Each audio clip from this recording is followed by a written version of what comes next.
Hello, everyone, and thank you for tuning in to a conversation with the Silk City Alphas, the history of Paterson's Delta Mu Lambda chapter of the Alpha Phi Alpha fraternity.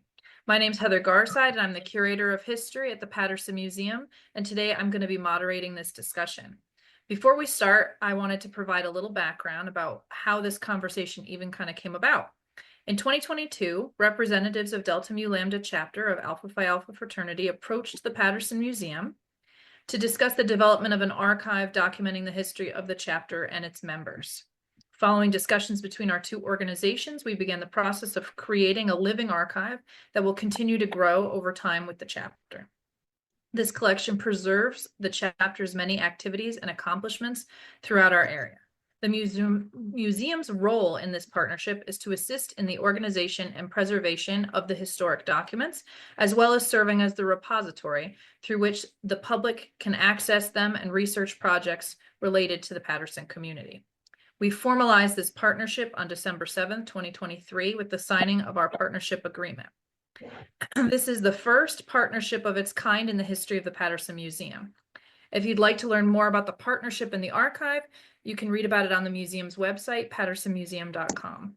Through our meetings and work with the archives and the records, the chapter's history committee and the museum have worked on several related projects together, which include several public meetings and programs, 2 exhibitions on the history of the chapter, and of course today, this recorded conversation is yet another project that we're working on together. So now, just to get started, I thought what we could do to provide a little bit of context is to just go around the group, and if everyone could introduce themselves and when they joined the chapter. I'm Brother Dwayne Maltsby, and I joined Alpha Phi Alpha on November 14th, 1987. I then went on to Maryland, and after living in Maryland, I came back here to Paterson. And I joined Delta Mu Lambda about around 1993, I believe. Charles, you were president. I remember that. So around 93 or 94. Good evening. I am Charles Pettiford. I joined the chapter January 20th, 1990. I served as president of Delta Mu Lambda chapter and as a treasurer also. Good evening. My name is Brother Shelton J. Prescott. I'm currently the vice president of Delta Mu Lambda chapter. Joined Delta Mu Lambda chapter of November of 2022. Good evening. My name is Dale Skip Van Rensselaer. I joined Brother Dale Skip Van Rensselaer. I joined Delta Mu Lambda chapter in June of 1973, and I've served I think 2 or 3 terms as president and a couple of years as secretary. Good evening. My name is Brother Kenneth Clayton. I became a member of Alpha Phi Fraternity Incorporated on November 12th, 2022. Tomorrow is our Alphaversary, and I currently serve as chaplain. Cedric McCoy. I joined Alpha Phi Alpha November 12th, 2022, and I currently serve as the secretary. Hello, my name is Brother Sidney Turner. I became an Alpha on April 4th, 1996. I joined the Delta Mu Lambda chapter in 1997. I am a past 2-time president of the chapter. Good evening, everyone. My name is Brother Dr. Joseph S. Fulmore Sr. I joined Gamma Gamma chapter, Allen University in 1964, and I have held every position there is as far as officers in Delta Mu Lambda, and I am one of the 8 members that found, or shall I say, that are charter members for Delta Mu Lambda chapter. I'm Rashard Mills. I am a brother of Delta Mu Lambda chapter as of spring 2024. I am one of the newly initiated brothers, and I'm also the treasurer for the chapter. Great. Okay. So now that we've introduced everybody, I was thinking that maybe a good start for this conversation would just to kind of talk briefly about the history of Alpha Phi Alpha fraternity on a national level, in case some of our viewers are not familiar with, when you were founded and some of the information about the jewels and things like that. Alpha Phi Alpha Fraternity Incorporated was founded on the campus of Cornell University on December 4th, 1906, by 7 outstanding young men who had a vision to expose African Americans who wanted to pursue their academic careers to a higher level on the foundation of brotherhood. Those individuals are Dr. Henry Arthur Callis, Charles Henry Chapman, Eugene Kinkle Jones, George Biddle Kelly, Nathaniel Allison Murray, Robert Harold Ogle, and Vertner Woodson Tandy. From Cornell University, they expanded the chapter of Alpha Phi Alpha to numerous institutions, primarily in the historically Black college realm, and also a lot of the predominantly white institutions, also even outside of the United States and Ontario, Canada. So when we talk about the standard of excellence and just having individuals who have established a tremendous fraternal order that have served as a model for so many other organizations after it, Alpha Phi Alpha is the standard. And that's just a brief overview of who we are. Perfect. Great. And now I think is a good time to maybe talk a little bit more specifically about the early history of the Delta Mu Lambda chapter. Now you guys are not the first Delta Mu Lambda. Should we talk a little bit about the first chapter to have the name Delta Mu Lambda before we jump into the Paterson chapter? Delta Mu Lambda chapter was originally established in Montclair, New Jersey. That actually came out of Alpha Alpha Lambda chapter. And the interesting thing is that the first president of Alpha Alpha Lambda chapter ended up becoming the first president of Delta Mu Lambda chapter. And after a period of time, the chapter actually went defunct and they ended up closing down, and then they reemerged in the city of Paterson back in the early 1970s. But there were some significant individuals that did come out of Delta Mu Lambda chapter in Montclair, New Jersey, most notably Dr. Austin Maurice Curtis, who was a longtime physician in the city of Paterson for well over 40 years. And he does come from a significant background of alphas. If I'm not mistaken, his other 2 brothers were charter members of Mu Lambda chapter, which was a significant chapter, alumni chapter of Alpha Phi Alpha in Washington, D.C. His father was also an honorary member of Alpha Phi Alpha, and along with his brothers doing some significant work throughout Washington, D.C. They were all physicians. They were all officers within the military. So these were the type of men that we had from the onset coming through Delta Mu Lambda when they started in Montclair and then ended up going to Paterson a few years later. Right. Besides sharing the name, the fact that the Montclair chapter would have been the chapter that Patersonians belonged to when it was functioning is significant as well, right? So Yes. so let's talk a little bit about the early formation of the Paterson chapter and how that kind of came about. As Brother Prescott stated, that Delta Mu Lambda chapter, of course, was an outstanding group of chapter in Montclair, New Jersey, and moving on, and it was around about 1968, 69 that a group of 8 men came together, coming from various HBCUs, namely Johnson C. Smith University, Allen University, St. Elizabeth University, Right. Morgan State University, and I think that those were the universities where those men, or we, shall I say, came and assembled. And fortunately, the majority of that particular group happened to have been ministers. And as we pool ourselves together, and of course, to come up with an idea that we wanted to continue what we had started back at these HBCUs by forming another chapter, even though we were in the process of trying to secure another name. But in order to secure another name, it would have taken a few years before it could have been passed. So we reached out to national, and it was suggested very strongly that amongst of which we agreed that we would just transfer the chapter from Montclair to Paterson, which became Delta Mu Lambda chapter of Alpha Phi Alpha Fraternity. And it was there in 1970, I think 1971, that we became incorporated with bylaws, with the full gamut of what is necessary to run an organization.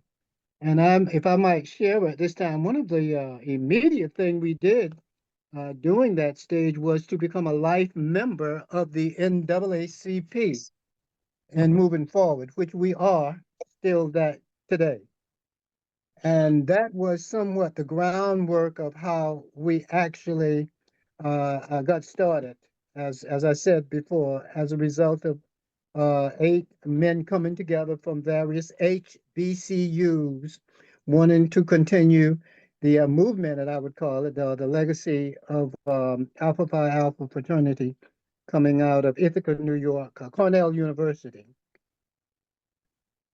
So in those early days, I remember you mentioning previously, you guys met in each other's houses. So how did it work in those early Yes, meetings? interestingly enough, it was at that time in 1968, and I may have to use a little I here, so brothers forgive me.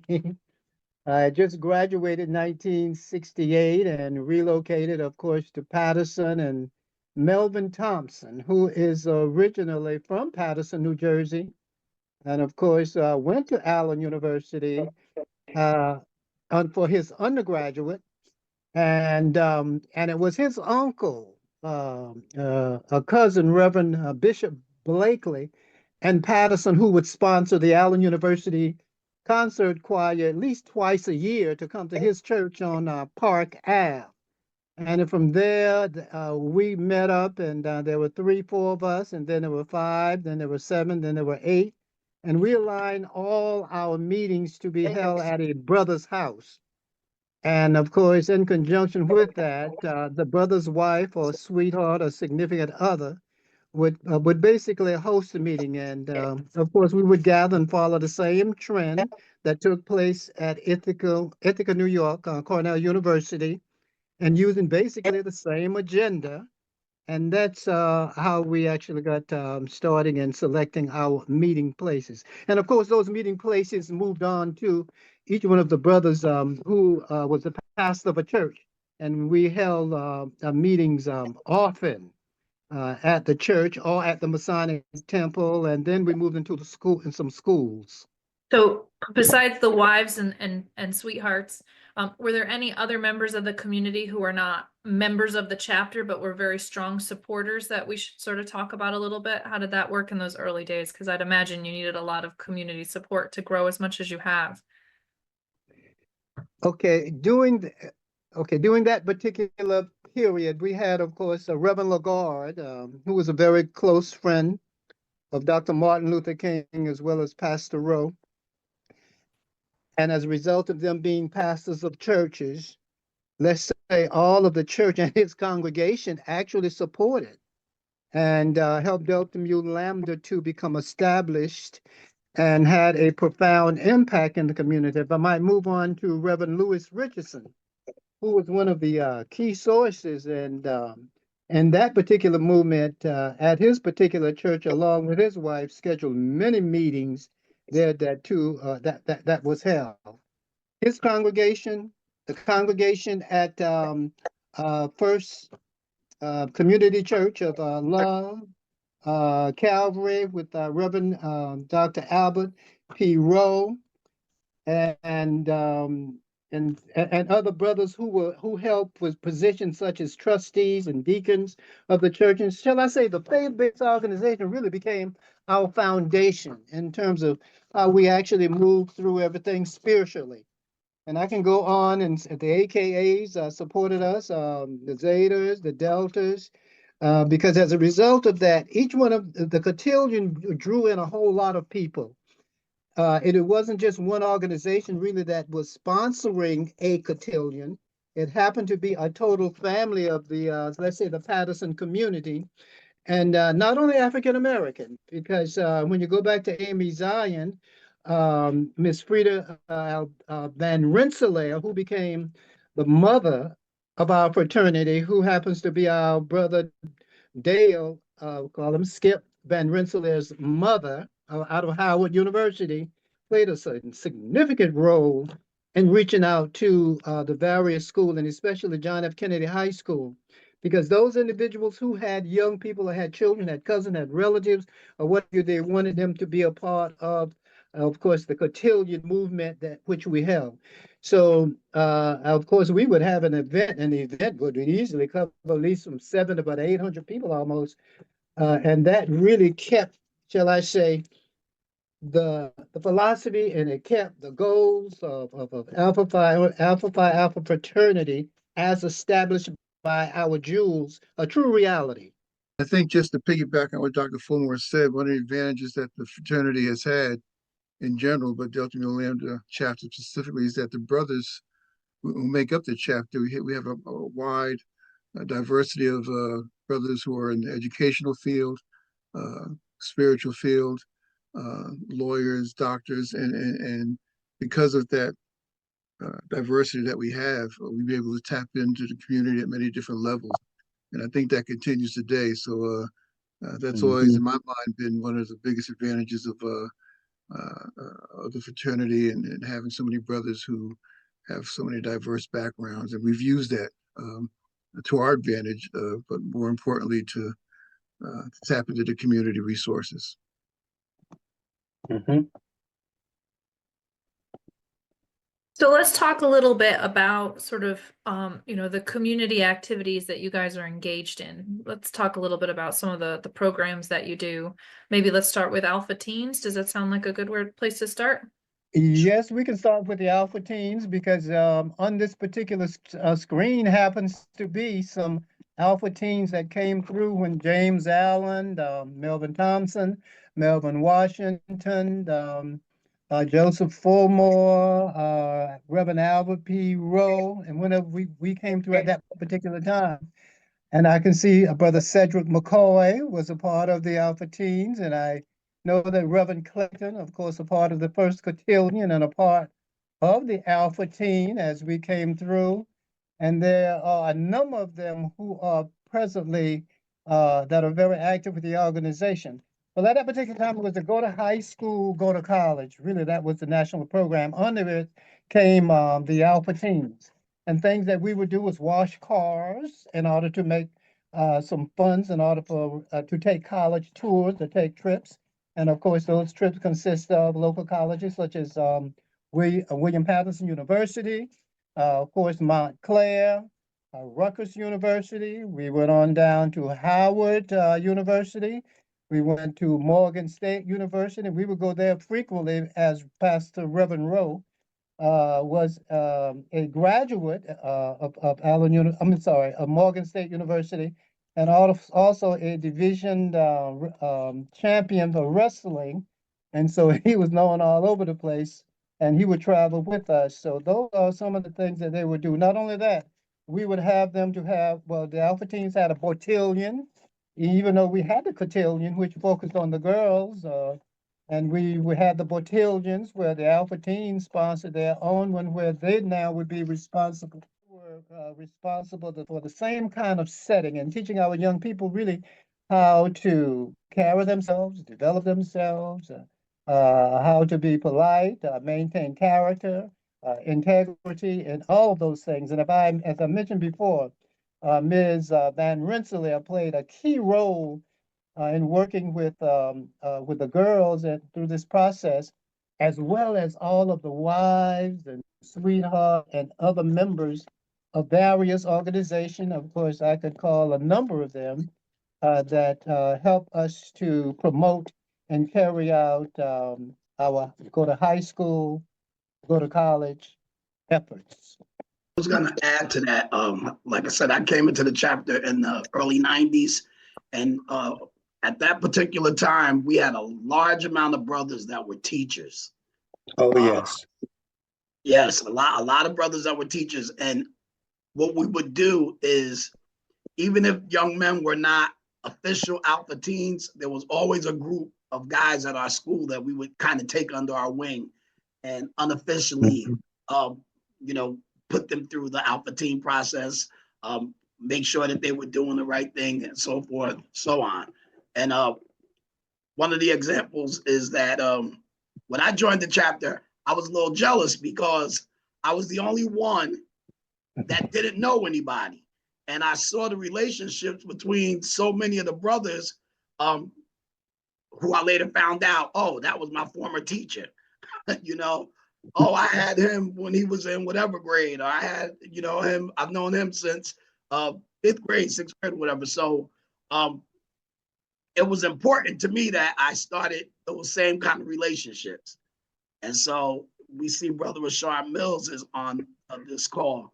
He was just so happens to be one of the brothers who was an unofficial alpha teen through my class.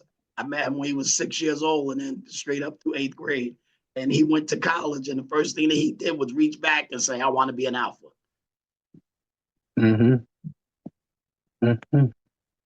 Through our programs, we besides wanting to have an impact on the community, one of the common denominators, if you will, with everything we do is exposure. We want the community to know who Alpha is, who Delta Mu Lambda chapter is, and that happens through programs like Alpha Teens and go to high school and go to college. You know, young men, they see so many negative things nowadays, and we want them to see brothers, Black men who are doing positive things in the community.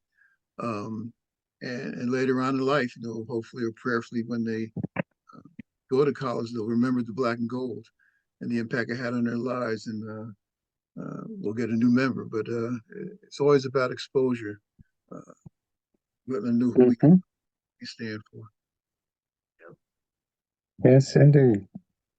And if I just might add something else, I miss a young man, two of them really that I wanted to say something about, and that's Brother Prescott and Brother Sidney Turner, even though they haven't spoken yet, but they also were benefits and were a part of that same movement as Brother Sidney Turner, who's on the screen, really received the Alpha Scholarship upon graduation and from John F. Kennedy High School. And I think that goes back to someplace in the 80s. I don't want to backdate myself.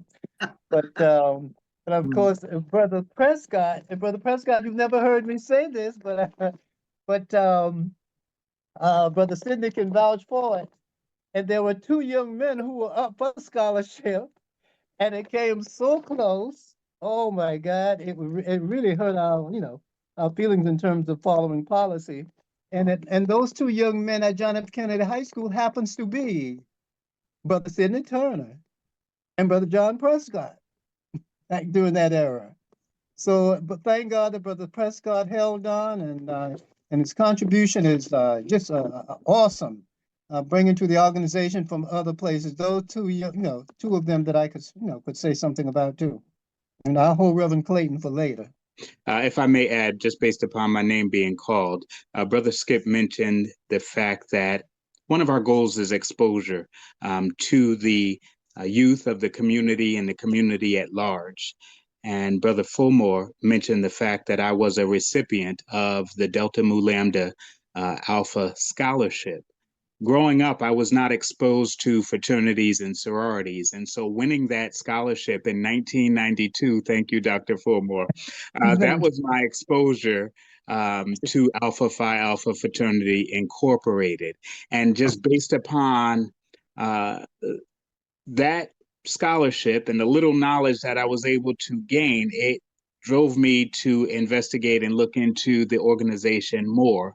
And as I began to understand just the notion of brotherhood and the iconic membership, it fed my desire to become a member. And so I'm thankful for that exposure. Heather, you asked about the Alpha Teen program, which is something extremely near and dear to me. And Brother Fulmore expounded greatly on what we've done.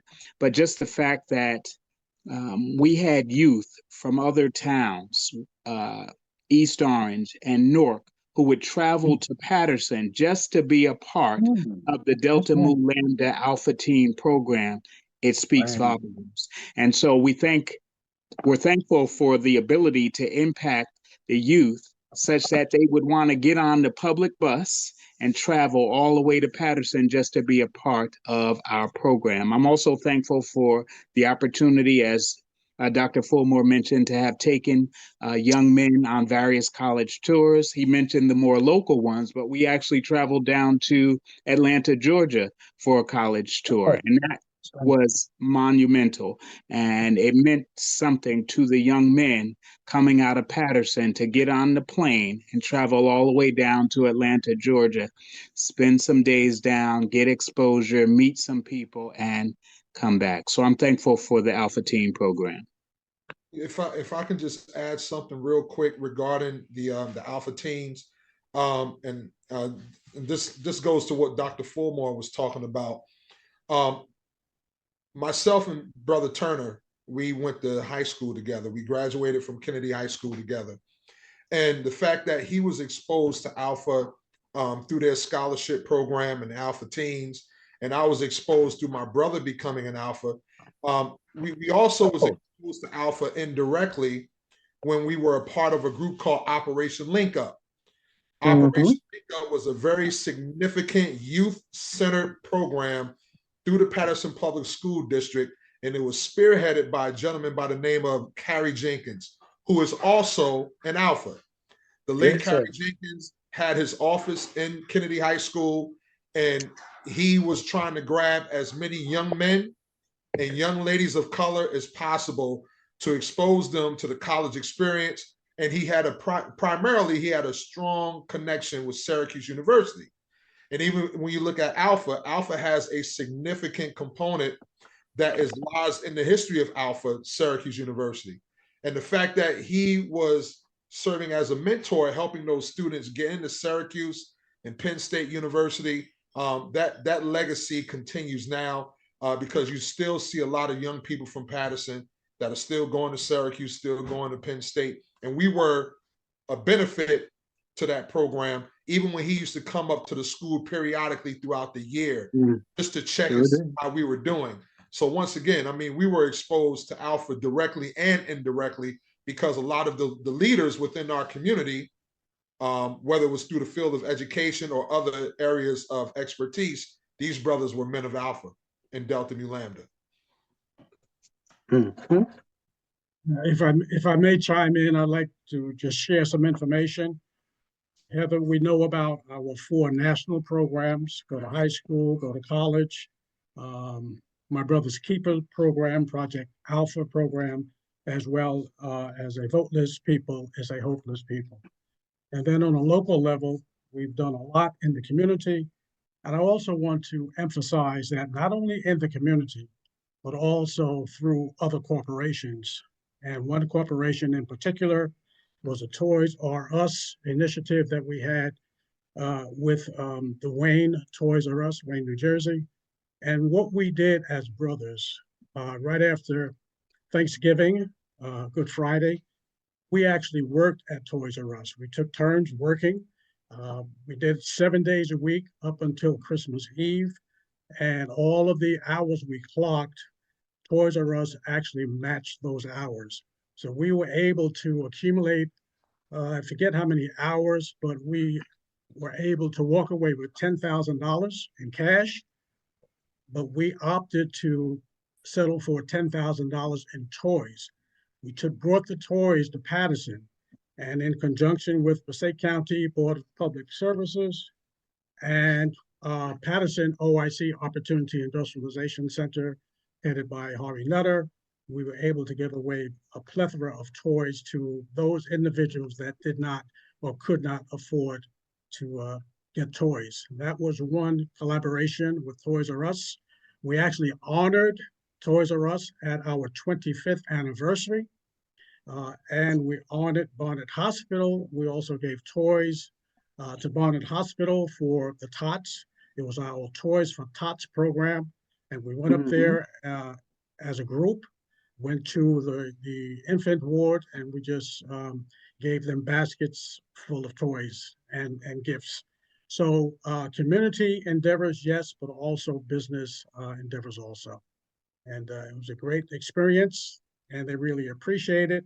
And then we also, and I don't want to forget about this because this was important, when we had the Million Man March, we actually chartered several buses, and we took them to Washington, and we took students as well as teachers and anybody else that wanted to get on the buses. Went down there, and we had a great time. We represented, and of course, as we all know, the rest is history. I just wanted to include those also. That's great. And Brother Charles, also, Yes. When we went, I'll never forget this, when we went to Toys R Us to go talk to Toys R Us about putting the program together, the manager just so happened to be an Alpha. Correct, absolutely. Well, and we had no idea. But had no idea. He listened to our take and what we wanted to do, and then he says, "You know what?" He said, "I think that's a great idea." And so we shook on it. Brothers went up there and they filled out their applications, and then before he left, he said, "I need to tell you, brother, something." He says, "I too am an Alpha man." And Yeah. So, absolutely. Thanks for that reminder. Appreciate it. Yep. May I just add just a few more items, such as out of the cotillion, I thought we created something that was unique too, and that every summer, as long as the cotillion exists, the winners of the cotillion ball had a summer job. The first, second, and third place runner-up in the mayor's office or in politics. So their jobs were already, in place for them as a result of winning that. And I don't know if Skip is going to share with you, but the Black and Gold Review from Eastside High Absolutely. School, Right. and that was huge. And because even today, Brother Skip has professional artists all over the place, and that truly came out of that group. And kind of like maybe the last thing I just maybe want to just share with you that the go to high school, go to college piece, we call it the Alpha Teens or what have you in terms of getting the movement going. It played a very important role in developing our young men so that they could be the young men, and at the same time, we put emphasis on working with our females too, so that we too can learn how to respect our female and protect our female, and so that they too at one day would have a significant other that could help them move forward. And I just want to share that piece because that is very, very, very thrilling. And if I might get personal, yes, I like to see, because as a result of one of my sons, Joey, two of them are alphas. He was president of the Alpha Teens, and now he has an Alpha Teen group in Morgan at his church in Delaware. I mean that has something like 50, 60 young people involved doing the same thing we have taught them to do. And I thought, I just thought that was something that I might want to share.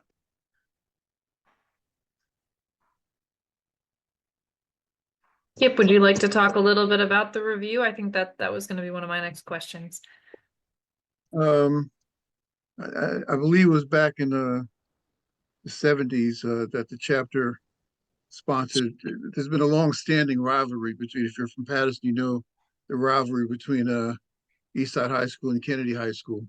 And so we decided to take that and it's always been an athletic kind of rivalry. We turned it into a talent show. I think it started out as East Side students versus Kennedy, but then it grew. But by the time it had finished, we had almost like the brothers were talking about the Alpha teams. We had people from the Northeast side, Northwest side, Weequahic, Passaic. It was a major talent show. And the thing that I'm most proud of is that, you know, we would have it on the same day every year, the Thursday before Good Friday, because there's no school the next day at Eastside High School with seats, including the balcony, 1,300 students. And that place was packed every year. And we never had, in all the years, never had one incident, one fight, one anything, in all the years we had it. And then there was a kind of a break, and then we kind of emulated when it became popular, the American Idol TV show, talent show. We turned it into the Black and Gold Idol, and it was successful for about 10 years, and we gave out cash prizes, but also we were able to get the winners to do an audition at a major record company. And then one of the young ladies, Nicole, I think her last name was Ortiz. She was our second grand prize winner in 2006, and she's all over the place now. Paper Mill Playhouse and performing in Japan, and she's just a major artist now. So, and here again, it's about exposure, and kind of a reverse exposure, exposing the talent that these young people have to not only their community, but prayerfully anybody who was in the audience and saw them. So another one of our winners, I can't remember his name, from Rosa Parks, wound up on Broadway. So it was a good run, you know, and we made some money at the same time. But like I said before, without getting too redundant, it's always been about the exposure, exposing us to them, exposing them to the community, because we had a plethora, I love that word, a plethora of talent in Paterson. And we were just one of the avenues that the kids could use to share or expose their talent to their community. It was an amazing thing. You don't want to mention that the young man that's on Broadway now in the show, because he was president of the Alpha Teens. Yeah, he was Dr. Fulmore. Young man who's performing on Broadway was president of Alpha Teens a while ago, and he's currently part of the cast of Anne Juliet, and just happens to have the same last name that I do. His son, you better say it. I'm sorry. If I may add something, Skip, and I failed to mention this, the Alpha Team, I'm sorry, go to high school, go to high school, go to college program. We were actually instrumental. We meaning the program that Skip was actually heavily involved in, and during his reign, we actually adopted 4 schools, School 6, School 5, I believe, my memory serves me correctly, School 30, and Norman S. Weir. We adopted classes. Yes, I'm sorry, School 2. We adopted classes. So we were actually going into the schools, and we were tracking their progress. And our goal was to take them from the 4th grade all the way through graduation into high school. And we were very successful in doing so. One of the things that to go to high school started out with, I think juniors and seniors in high school, Heather, we would assist them with scholarships and getting in. But then we found out, and I'm sure some of the brothers have read, there's so much literature out there now about this pipeline to prison, where they take our young men who are in the 3rd and 4th grade, evaluate their reading levels, and that determines how many prisons they build. So we decided to flip it a little bit, and we start with kids as early as 3rd and 4th grade, and stay with them through their elementary school years up into the 8th grade, and make sure that they're progressing academically and learning some of the things that will help them become better men, like, you know, manners and how to dress and things of that nature. So we start very early with the young men, 3rd, 4th grade. Right, and that was significant you mentioned that, Brother Skip, because it was at School 6 when it was the Alpha Phi Alpha Fraternity pulling the entire community together at School 6 to take a look at our boys who were performing at least 2 or 3 grades below. And of course, in the state of New Jersey, it was its first of its kind to have, because it was outlawed by the courts, to have a single gender, an all boys class by itself. And as a result of that, we pulled that together and we were able to take that group. And of course, they stayed together from fourth grade all the way to eighth grade through 12th grade. But in the eighth grade, one of the award for them was, and of course, if they were to, catch their, to improve their performance academically as well as other things by the time they get to eighth grade, believe it or not, Delta Mu Lambda chapter put up some nice dollars to send that entire group of, well, it was 26 of them, to Africa for 11 days, Dakar, Senegal. And as a result of that, we still do have communication with some people there. And so it has been that kind of movement, with all of the brothers. And that's why I'm so thankful that I was a part of it, because this is where I was able to grow. I was able to fall down and make mistakes. They picked me up and dust me off and just, and say still move forward. So I just wanted to share that piece with you. And I know in doing some research, like from the early years of Delta Mu Lambda in the city of Paterson, there was one area that kind of stood out to me, even outside of the debutante cotillions and some of the other programs that the chapter had, were the scholarship programs that Delta Mu Lambda used to have. I mean, I know in particular, Delta Mu Lambda actually brought Ozzie Davis as a yes. keynote speaker to one of the scholarship programs. I know one year they brought Malvin Good, who was actually, if I'm not mistaken, the first African-American correspondent of a major television network. And I remember even when I was a senior in high school, I think that same group ended up bringing Malvin Good. I mean, not Eastside High School, I'm talking about. A senior at Kennedy High School, when they brought Malvin Good to Kennedy High School to be a keynote speaker at one of our assemblies. That's right. This is when I was in high school. I mean, this man, these are the type of individuals that we were exposed to growing up. Once again, directly and indirectly by men of Alpha, who had a major impact on our lives. So, I just have one more, and I guess I'll be finished, my brothers. You give me permission. Now, the greatest impact I think was for me. My father died when I was 12, and we were 11, and the movement that was happening in the South. So I had a chance to actually be involved with the movement with Thurgood Marshall, as well as Martin Luther King. I mean, in presence and some other thing. And all of those were Alphas, and as well as the Reverend Joseph Delaney, which came through out of Mother Bethel in Philadelphia to Allen University, which Melvin Thompson and us, had a chance to have been exposed to. So my entire life has been that circle. And if it had not been for that entire life of that particular circle, I know that I'm going to sort of like say something else out of place. But even right now, I'm on a Norwegian traveling for 8 days, and I'm going up to Mexico. And who have I met on this particular ship already? Some Alphas who came through Allen University and an Alpha teen organization. That was blowing my mind earlier today. So I just had to share that with my brother and you, because of that kind of exposure and the desire to just want to, hey, live for joy and be good, and to have been on the boat. I mean, they thought we were crazy on this particular ship at our young age, that is, but we were carrying on. Thank you, brother, for letting me say that.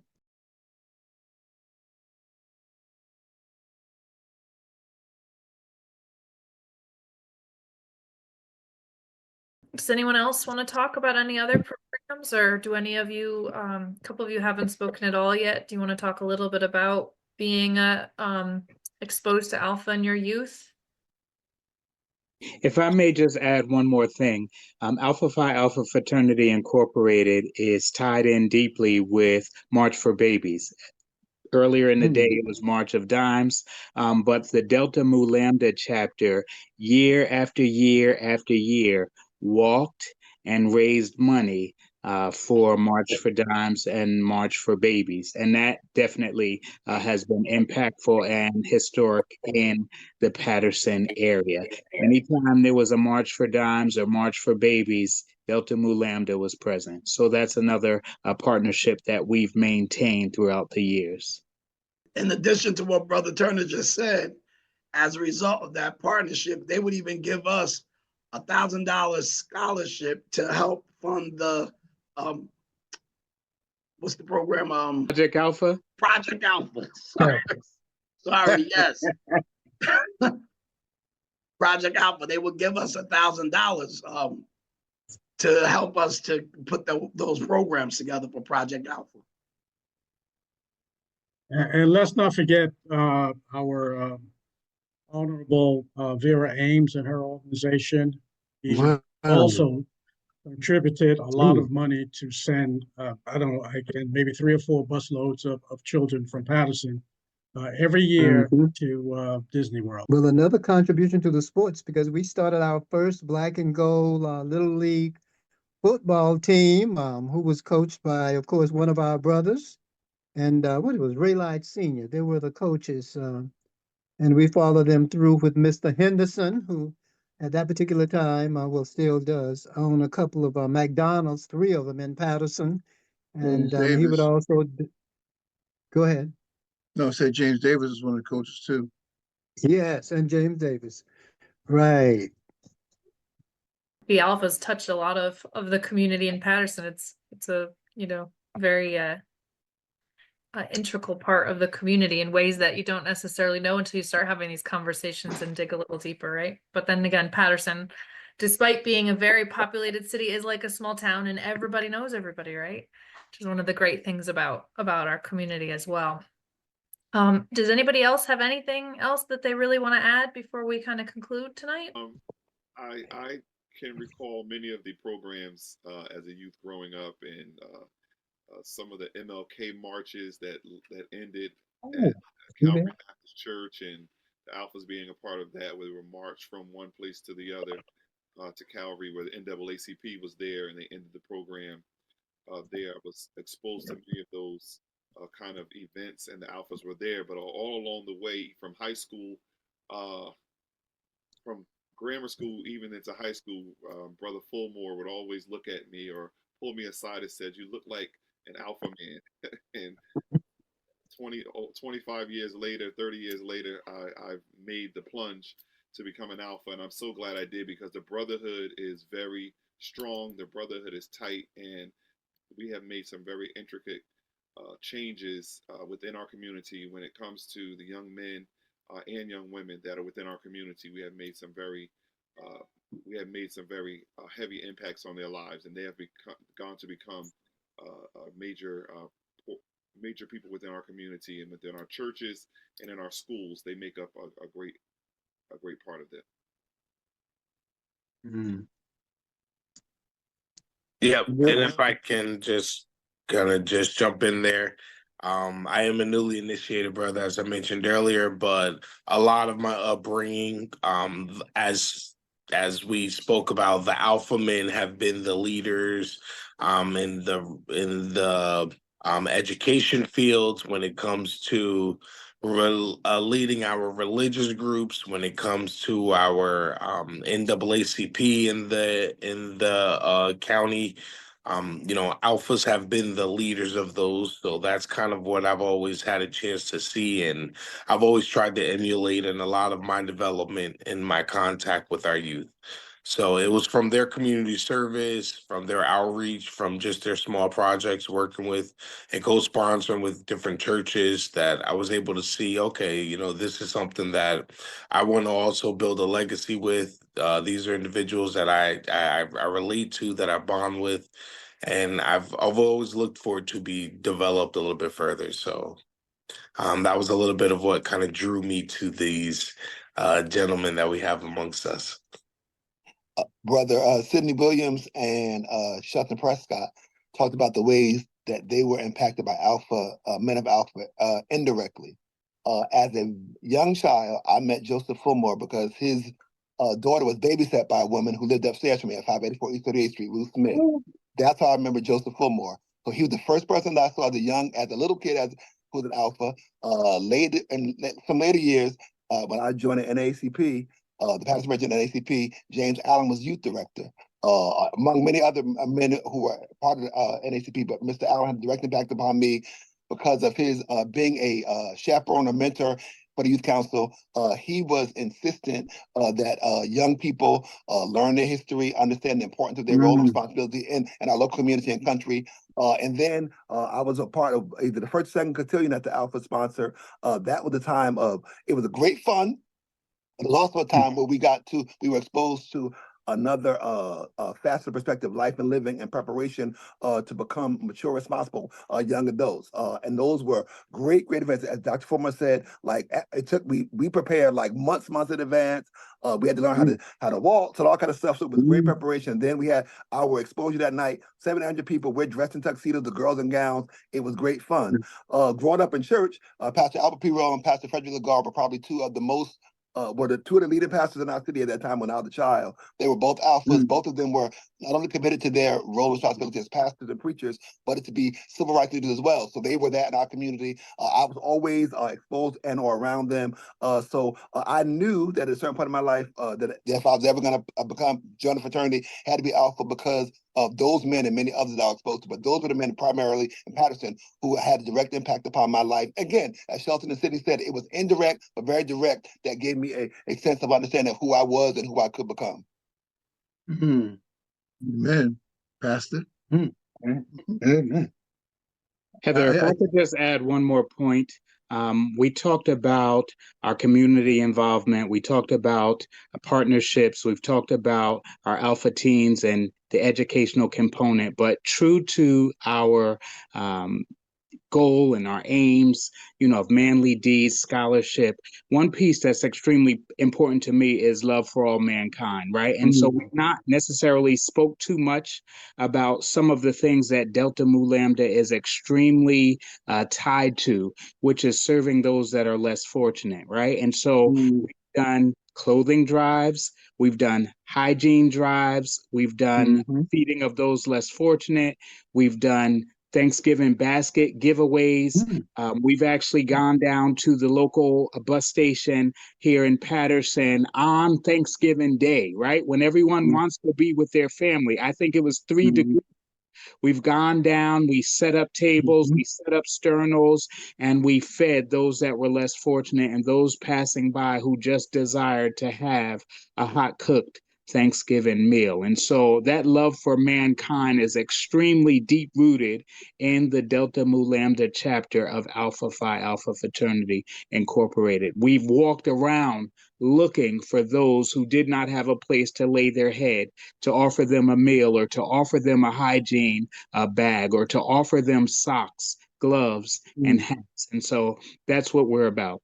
Thank you.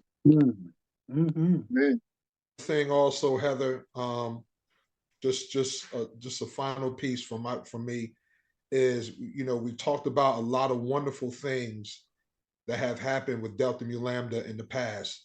Some things that we definitely can be proud of and use as a catalyst for today. And what is Delta Mu Lambda doing today? I just want to put out there that the first week in December, we're going to be having our second annual Jewel Appreciation Week, where we're honoring the legacy of our seven jewels, the founders of our fraternity.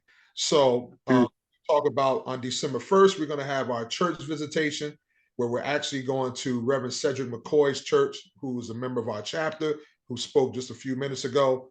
On Monday, we're going to have a health and wellness Zoom webinar that's going to be taking place by a medical advocate and worker who's also an Alpha, Brother Kenneth Guyan.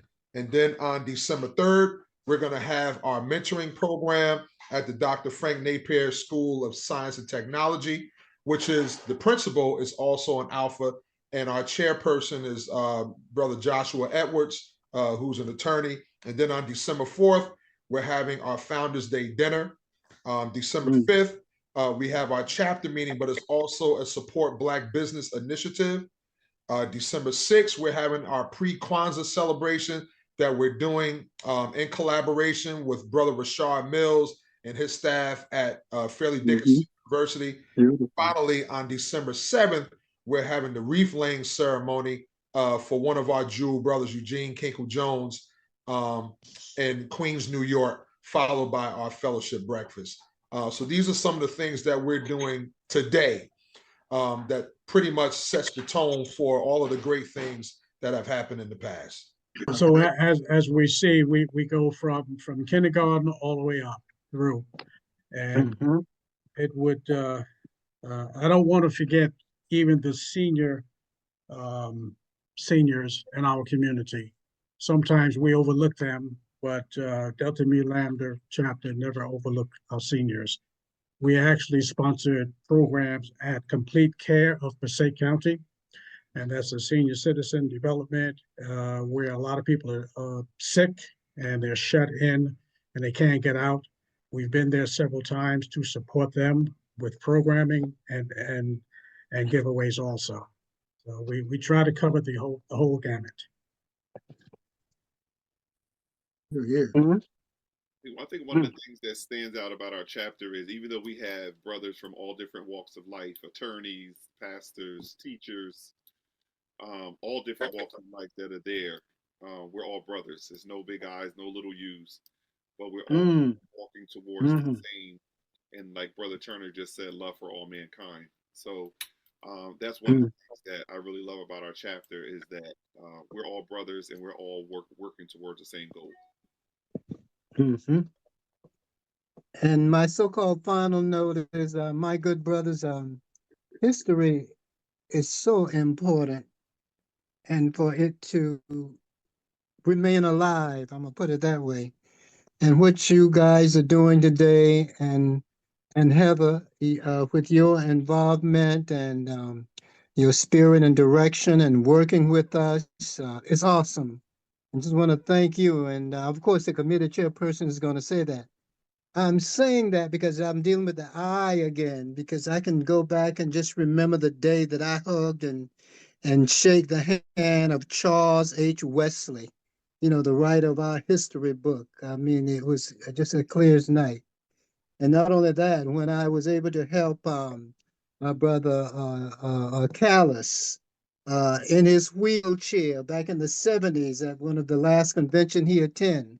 So those kind of things, sometimes it's important to keep alive in the life of our brothers today, such as Brother Mills and others, because yes, it may sound you know, sort of like redundant, but it's so significant that I'm at that point in my life now that I'm really appreciating it, because at that time I was a bachelor and just ripping and running, I guess, all over the place in a way.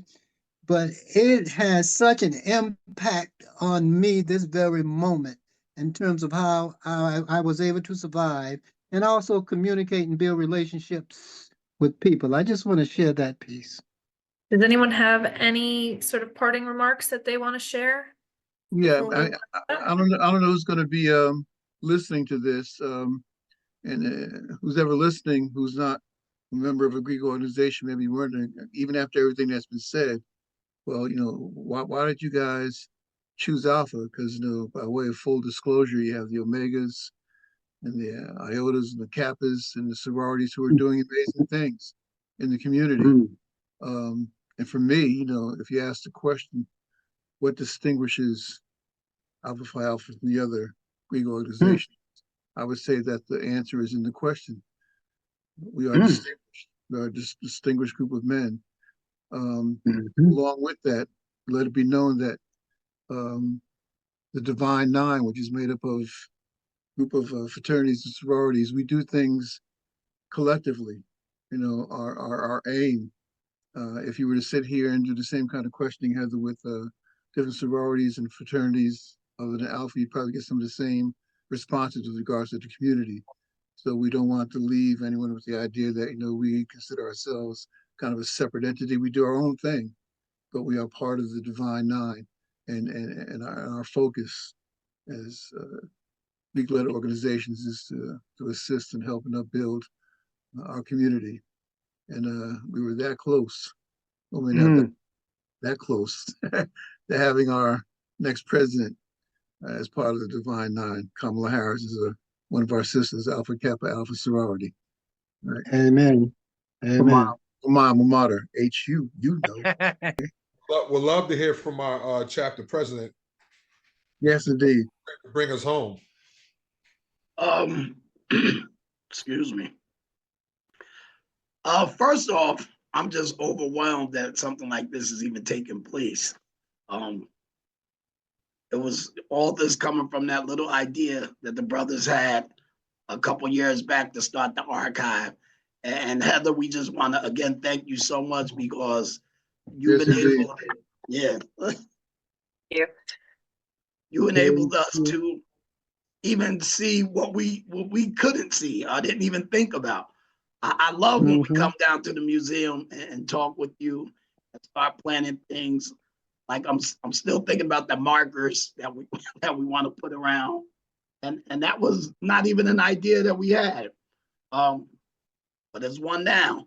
And if I know my brothers, once we put it out there, we always say consider it done. So want to thank you, Heather, for that as well, and for the part that you play. I'll never forget this.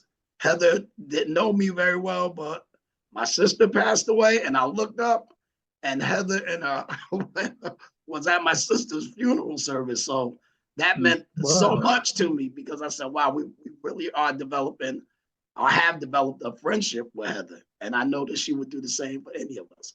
So you're an awesome person, Heather. Thank you very much. I feel very strongly that you guys are my fraternity. And I think it's really amazing what you guys are doing as a chapter. I have belonged to many different nonprofit organizations of all different kinds, and they're always so focused on what they're going to do, which is fantastic and what they're about, but then they kind of forget to keep track of what they've done, and that's just as important for sort of their legacy. And look at this conversation tonight. You guys, mentioned so many people that are integral to the Paterson community that I didn't know were even actively, involved in Alpha or helping Alpha. So, all of our individual organizations make up such a big sort of patchwork of our community, and it's important to kind of record that story. So thank you all so much for taking some of your time tonight to have this conversation with me and with each other. And it's really great that we're able to keep this for posterity. And yeah, I hope that the viewers who take a look at this conversation sort of get inspired by what all the Alphas do. And if you're a part of another organization and you don't think you're keeping an archive of your history, reach out to the museum. We'd be very happy to provide some advice on that. So yeah. Well, thank you all for tuning in, and I hope you have a great rest of your evening, and we'll see you all soon.